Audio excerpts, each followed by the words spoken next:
Aujourd'hui, les partis politiques, on le sait, ne sont pas le lieu d'émergence d'innovation, ni le lieu d'émergence de personnalités qui les portent.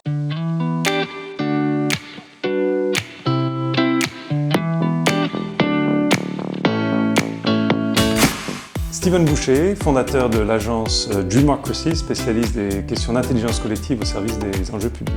Alors, le parti du futur dont je rêverais, c'est un parti qui accorde beaucoup plus de place aux idées, alimentées par ses membres, et qui apporte aussi beaucoup plus de place à une sélection de ses membres, de ses candidats aux élections sur la base du mérite. Donc par rapport à aujourd'hui, qu'est-ce qu'on constate? On constate que les partis politiques sont fort dominés par la communication politique, le packaging, le marketing, et ne laissent plus beaucoup de place à l'émergence d'idées fortes originales, ni à la sélection de personnes qui soient porteurs de ces valeurs. Donc je pense qu'un parti qui soit vraiment enthousiasmant, qui redonne envie de voter, qui redonne envie de s'engager, ça doit être un parti où vraiment on dialogue, on discute, on alimente les idées avec ce qui vient de l'actualité, ce qui vient de centres de réflexion, et où il y a une vraie ouverture d'esprit.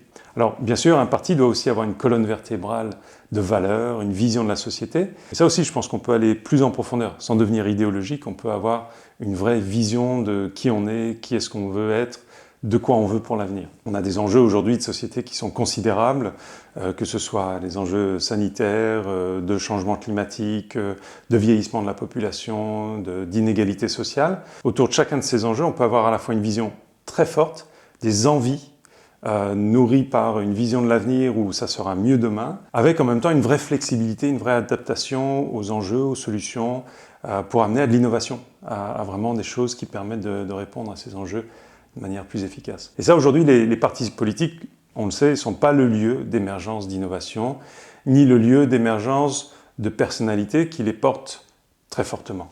Et pourquoi? Parce que les partis, aujourd'hui, sont devenus un petit peu la PME qui nourrit sa part de marché politique. On a 25% dans les sondages, dans les élections. Eh bien, on essaie de maintenir ceci en maintenant un certain discours, en présentant les mêmes candidats. La structure du parti vient donner le plus de chances aux échelons supérieurs de cette hiérarchie, plutôt que de faire émerger à la fois de nouvelles idées, quand il y en a besoin, et de nouveaux profils. Ma vision idéale du rôle d'un parti, c'est un parti qui alimente, du côté des idées, le débat public avec des choses pertinentes, qui vraiment vient renouveler quand il y en a besoin, notre boîte à outils de politique publique, etc. Et puis qui alimente la vie politique en donnant envie de s'engager, de défendre ses idées, voire de se porter candidat aux élections. Et donc ça, dans cette vision idéale, il n'y a pas de place pour la particratie. Le parti n'a pas vocation à se partager des postes publics, des fonctions suivant l'affiliation à tel ou tel parti. Ça devrait être un peu comme la laïcité. Les affaires publiques devraient être distinctes de l'appartenance à une religion ou à un parti. Le parti, c'est vraiment ce lieu de recrutement et de formation.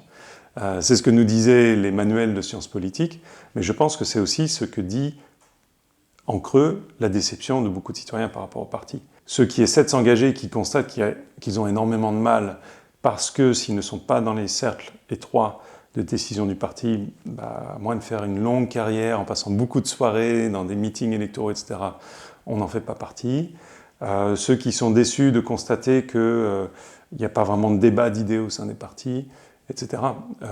Donc je pense que c'est une vision que pas mal de monde partage. Je crois qu'aujourd'hui, il y a une vraie méfiance envers l'action politique qui est dangereuse parce qu'en face de la démocratie, il y a des régimes qui proposent des solutions comme modèle alternatif, que ce soit la Chine ou les démocraties qui se disent illibérales comme la Hongrie ou d'autres, et qu'il faut être très vigilant. Il faut redonner envie de faire de la politique bien, parce que sinon, on le constate dans les sondages, beaucoup de citoyens vont dire essayons autre chose. Et cette autre chose, moi je suis convaincu, sera beaucoup moins propice au bonheur collectif, pour dire les choses simplement. Alors pour redonner envie, moi j'ai envie de proposer une recette à 3 ingrédients.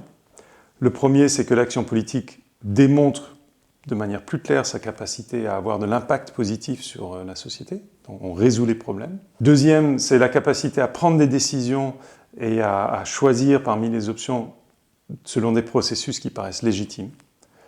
On a pu être associé si on le souhaitait, on comprend comment la décision a été prise, etc.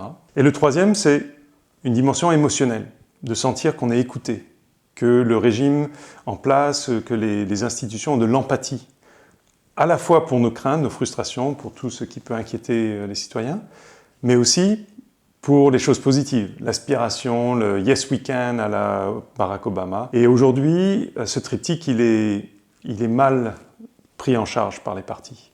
On ne se donne pas assez les moyens de réfléchir à des politiques qui ont vraiment un impact et on est pris dans toutes sortes de filets et au final, les citoyens ne sont pas convaincus que l'action politique a un impact. On a des processus qui sont plus ou moins clairs, hein, souvent plus aux yeux des citoyens, et donc on a beaucoup de choses à faire et on voit tout l'enthousiasme en ce moment pour la démocratie participative, la participation citoyenne, tout ça. Donc là, on injecte un peu plus de légitimité dans le processus. Et par contre, le troisième plan, je pense, est souvent le plus négligé, sauf par les populistes. Celui de est-ce que ça résonne avec le cœur des citoyens.